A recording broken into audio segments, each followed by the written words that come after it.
СДСМ и ВМРО ДПМН и денес повторно се препукуваа едни кон други, а теми беа намалувањето на маржите за кои рекоа дека се голема измама на Мицковски и работењето на СДС и ДУИ кои наместо патишта граделе криминал. По само неколку недели од воведувањето, анализите покажуваат дека владината мерка за намалување на цените на основните производи е целосно неефективна.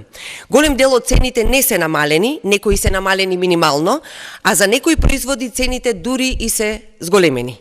Оваа мерка се покажа како голема измама на владата, која очигледно ги штити трговците, а не граѓаните. Според реалните теренски анализи, освен пиар кампањата на владата со налепници за гарантирана цена во маркетите, ништо друго не се променило.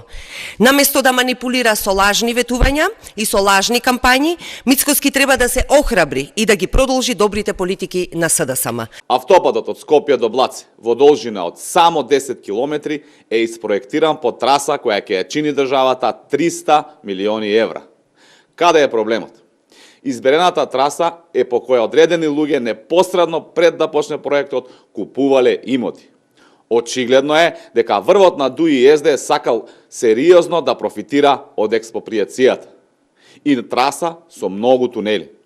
За ова информирано јавното обвинителство и очекуваме постапки. Јавното обвинителство да покрене постапка и да даде одговори. Македонија нема 300 милиони евра за фрлање на автопат од само 10 километри.